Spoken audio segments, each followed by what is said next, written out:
Hello there, YouTube. I may very well be without any rain gear. I may be heading directly into a thunderstorm. Today is May 18th.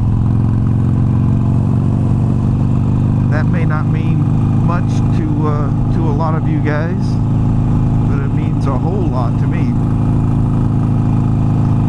And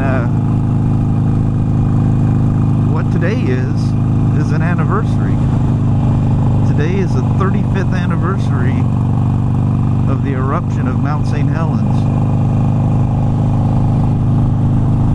35 years and what, about 5 hours ago at 8:32 a.m. on a Sunday morning, May 18th, 1980, me and my friend were on, I guess that would be the, I always want to think of that as north and south, but actually it would be probably the west end of Mount Solo. There's a highway that cuts between Mount St. Helens, or I mean Mount Solo, and we usually ride on the east end, which is towards Longview. It's actually still in Longview, but the main part of Longview. You're kind of heading out of town at that point. Anyway, we're sitting up on the west end, which we very seldom ride at. For whatever reason, we went up that side. There's an old cave and stuff that was in there, and whatever reason, we decided to go up that side, which is really cool that we did, because we were both sitting on our side stands with the bikes opposing each other. So the side stands were leaning in. He was facing this way, I was facing this way, or vice versa. And the bikes were leaning in, and I was facing, I guess, you know, I need to look. I was on the north side. What am I thinking? Because you look east towards St. Helens. Anyway, ignore. I knew I had that right in my head. But that's Ocean Beach Highway, and it heads west along the Columbia River to the coast. But it's actually not facing that way at that point. So I knew I was right to start with. I spoke wrong. Look at them cottonwoods. You see them floating in there? It looks like snowflakes. But if you got hay fever bad, them cottonwoods will get you. This is crazy bumpy through here, so hold on. Oh, look at that. Oh, it's got to get me somewhere in here. Nowhere at all. You must have improved it.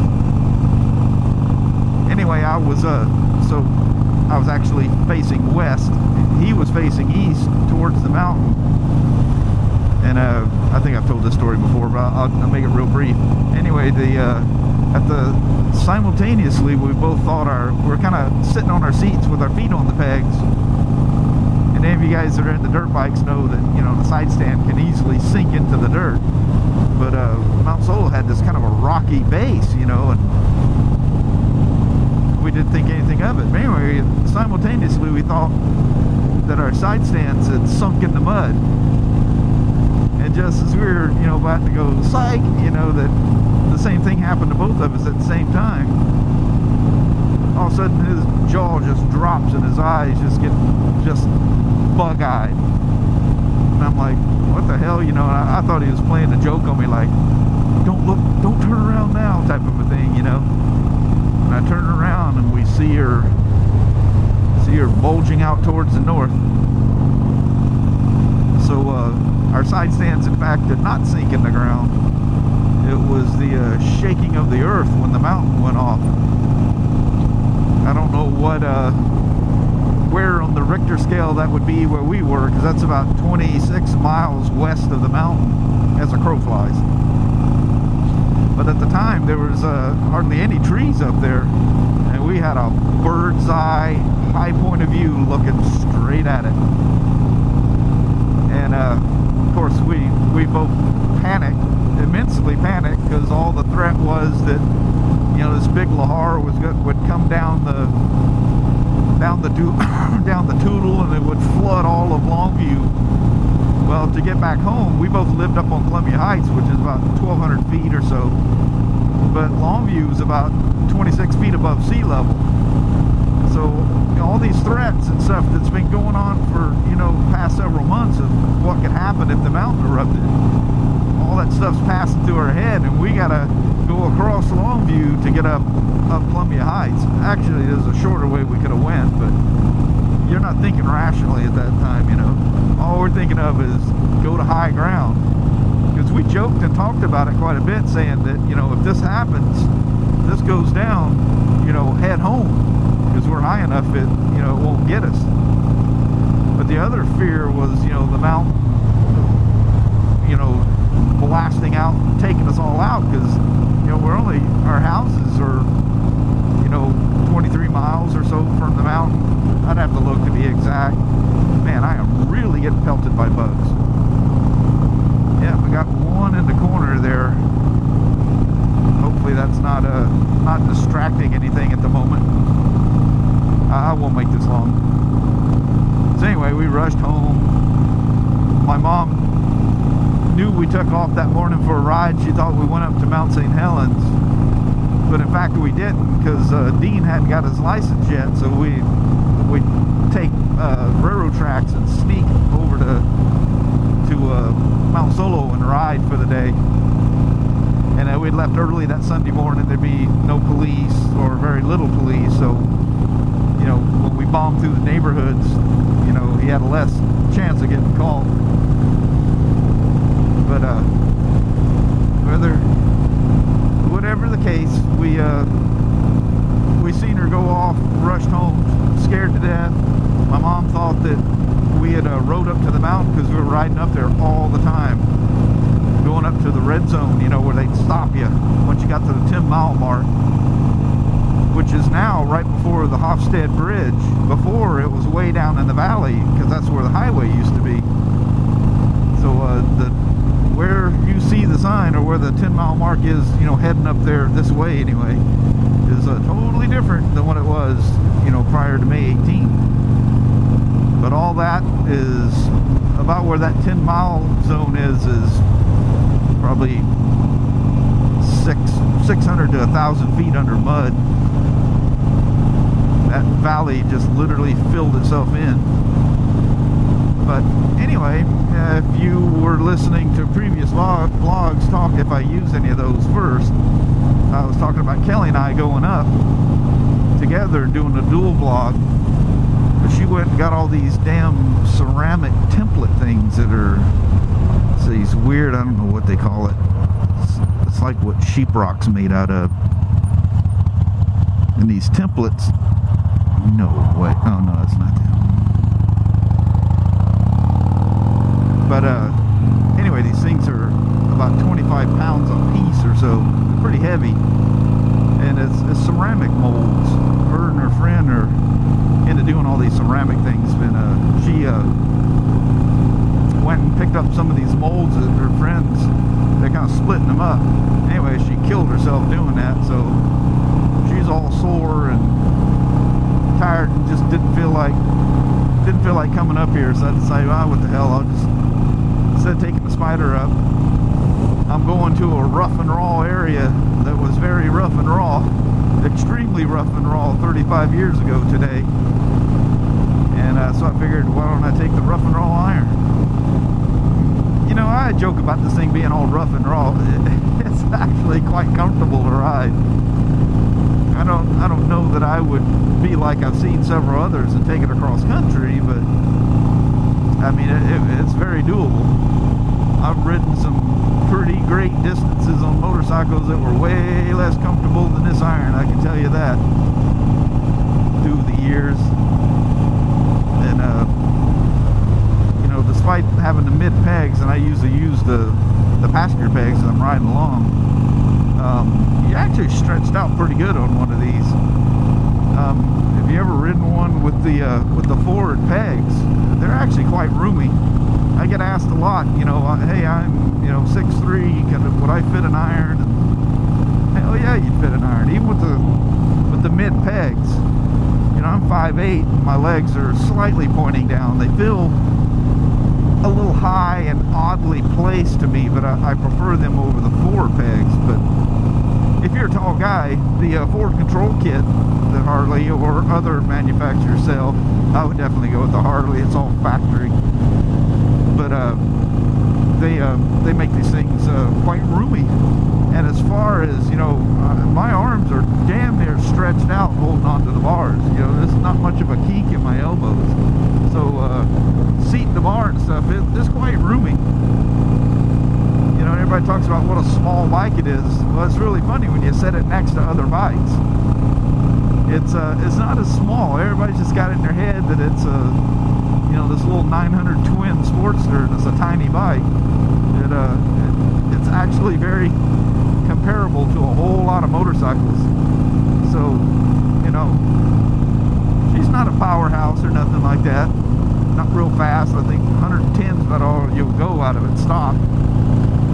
Actually, stone stock, you probably won't get much over 105, but that's enough to kill you. And if that's what you're looking for in a bike, then you don't get the whole premise of a Harley anyway. So, but anyway, let me bomb down. I know I got a bug on there. I may have more by now. I'll find I know I got a little spot up here. I'll pull over by the sediment dam and do lens cleansing. So I'll do that, and I won't bore you with this same old trip. We'll just kind of hit the highlights as we go along. 11 minutes into it, I'm telling you, I'm going to make it short. What a knucklehead, huh? Old Kid Valley here. It used to be well known you didn't come through here more than the 45-mile-an-hour speed limit. With this campground and kids being around, you shouldn't be doing it anyway, but I haven't seen police up here in a long time, so I don't know what the status is of that. There's the old Weyerhaeuser truck that they dug out of one of the camps. I rode you around that once before. That's supposed to be a fantastic restaurant. It's I haven't tried it yet. So what I'll do is I'll take you right around the corner here to what's referred to as the A-frame.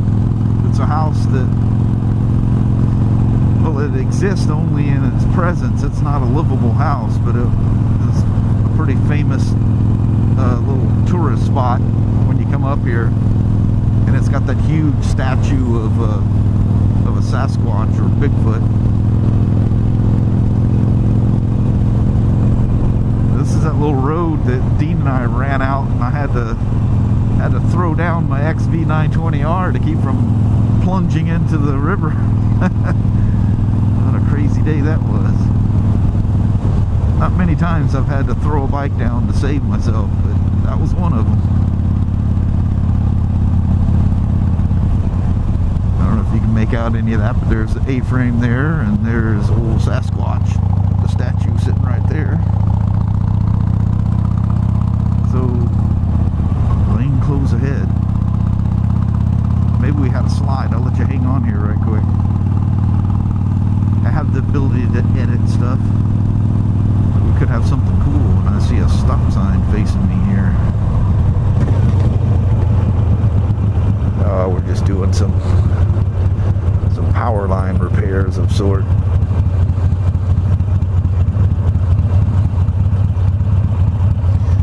Keep forgetting my feet on them back pegs. I have no shift lever.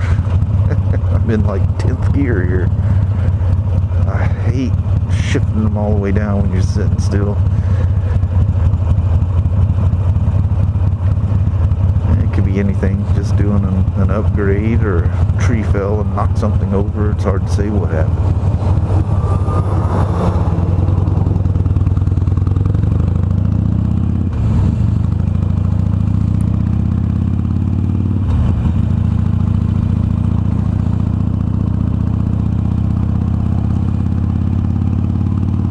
So, I was going to pull over back there.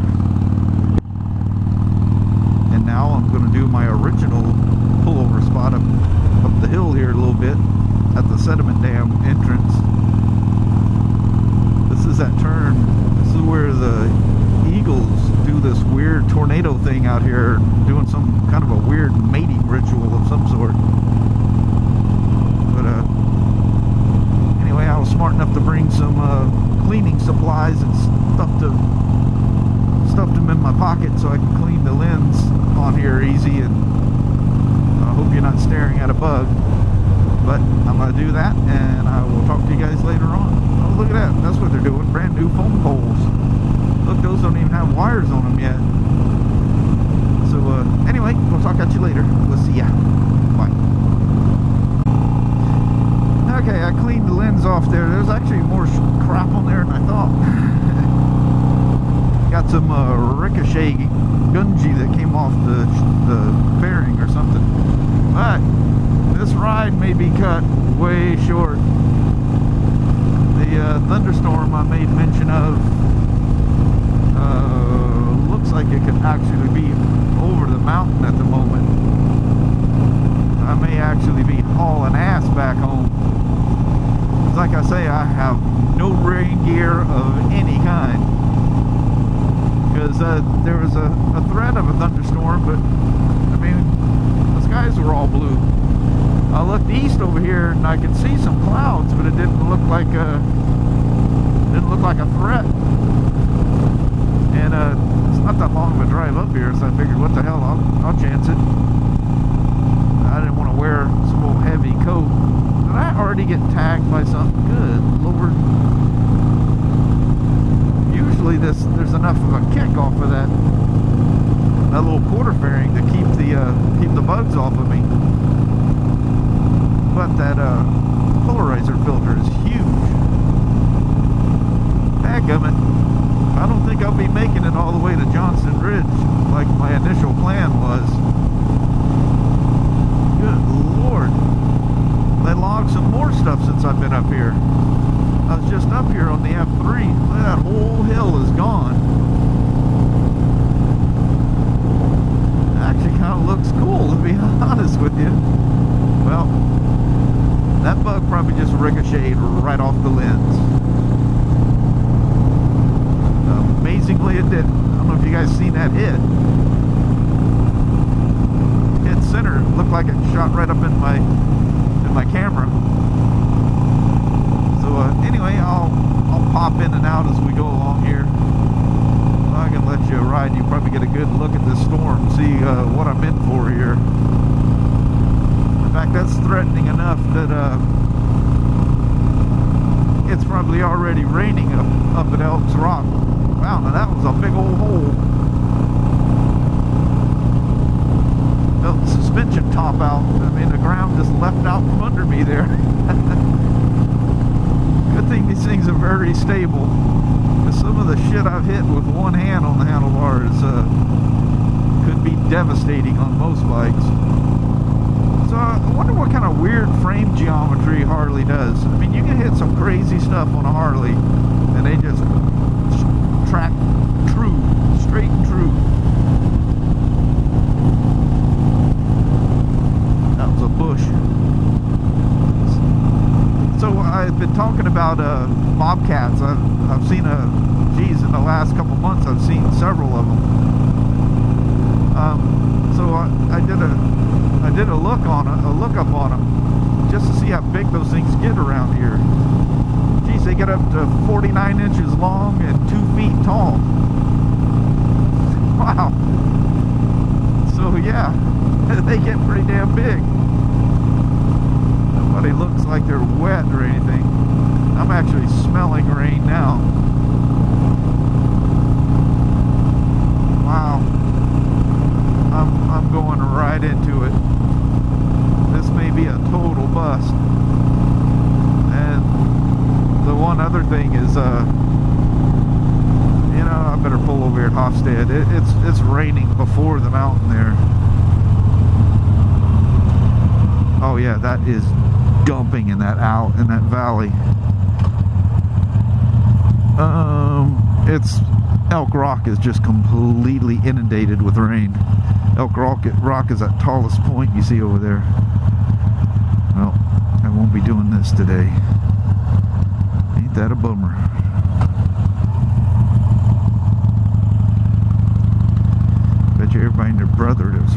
motorcycle was smart enough to bring rain gear, even that sport bike guy, I bet. So you look through here, look at the news people up here for the 35th anniversary.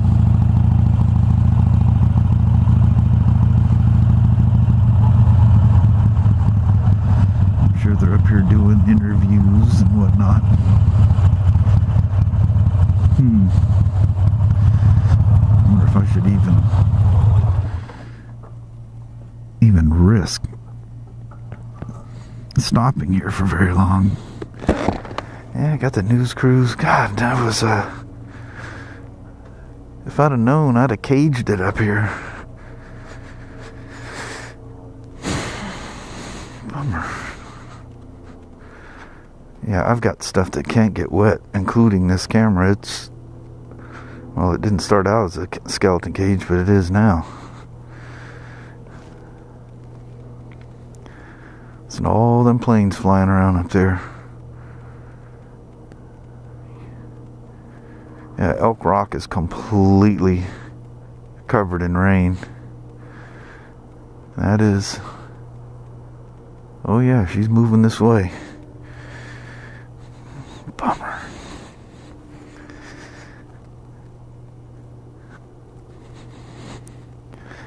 That's looking right down the valley. Where that all looks flat out there, it used to go way down to basically a peak. And this road that I've been on didn't exist. It snaked its way up the valley there, way down below what you see.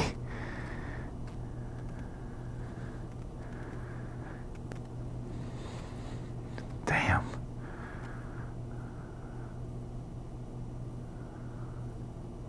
That's a bummer. I'm gonna have to turn around. That's the backside of the resort. The visitor center. Well, let me go grab the key out of this thing and KATU2 news. That's it's up in Seattle. There's two. Is that Portland? Yeah, it's Portland. I think we're running here and try to take a little potty break right quick, and I'm gonna run back out here and unfortunately head home. So I'll talk to you guys here in a bit. So while I was here and I got my little handy cam with me, thought I'd zero in with this thing. This is that's Elk Rock right up there. That's where I went on the Spider and turned around and came back. In the center there is where St. Helens would be visible. But that's looking down on the valley floor down there. I don't have my glasses on, so I have no idea if this thing's focusing. But that little trickle of water you see going through there, that's what's left of the Toledo River. I got my fingerless gloves on. I can't hold this thing. So anyway, I'm gonna head back. I'll walk you up to the motorcycle here right quick. I know you're getting wind blown.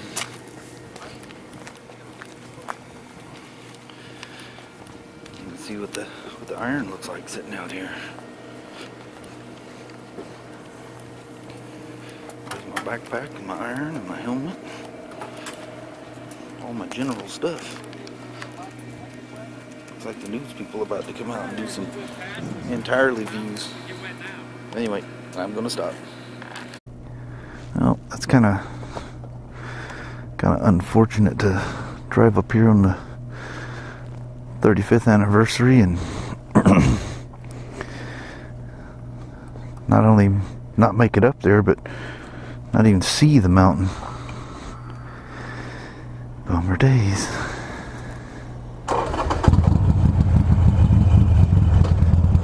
Wow, I took the day off for this too. You know, you can find a place to park there and you can look at that mountain, or what should be the mountain, all you want. Oh yeah, it's getting closer.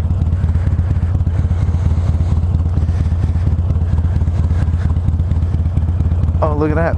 There's the old news car This guy was captured up in the blast.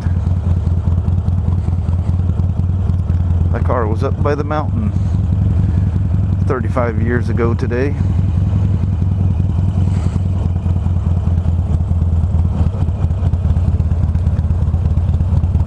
What am I hearing?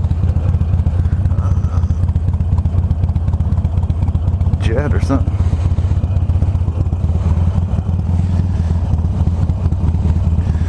Oh, look where that thing got so hot. Melted the belts and stuff off of it.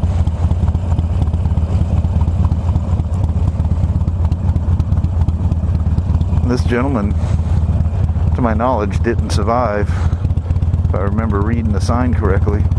Maybe it's a helicopter. I keep hearing something in the background. First, no, I see the rotor sitting still.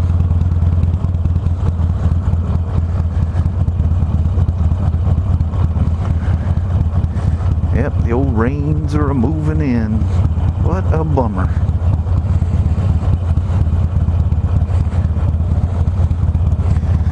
Won't be any helicopter rides here for a while. Oh, heck yeah, that's getting closer.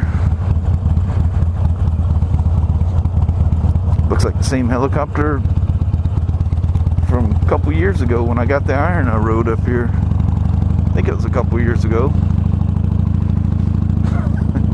Trying to get my coat zipped up all the way. I don't want any bees shooting down my neck. Well, that is really unfortunate. How am I going to make a 35th anniversary vlog on that, huh? Nothing like taking off in second gear. I do that a lot, it seems like.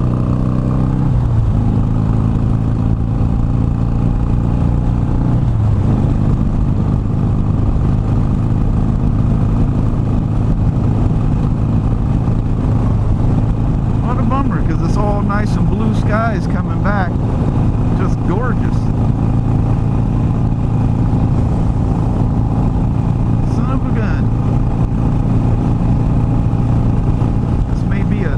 Vlog.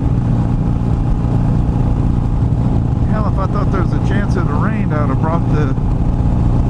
have suited up and brought the old Venture up here. I don't mind getting wet. That would have actually been kind of a fun adventure. But initially, Kelly and I were either going to ride or drive up, depending on what the weather did. But she's so dang sore from moving all that stuff yesterday. She did that for 4.5 hours. She said she'd be gone a couple hours. She was gone way longer than that. And then she comes back and she was just beat down. But oh well. These kind of things you can't control. I should have been a little better at predicting it, or at least believing the weatherman when he said a thunderstorm was coming. Although I seen or heard no banging or booming out of that. It just looked like a typical rain cloud. But the air aloft is probably pretty cool over the mountain once it drops down in here where it gets nice and warm. We might get some bangers out of it. We'll have to see. As I ride in beautiful sunshine with the rain chasing me from behind, I'm going to slip out and let you guys go. See if I can conjure up something to do here. Kelly isn't expecting me back for about 3 hours, but I do have things I got to do around the house. So maybe I'll just head on back and call her a day. We'll chit chat with you later. I appreciate you guys riding along with me for what there was of this vlog. And we'll talk to you later. Have a wonderful day now. Take care. Bye bye.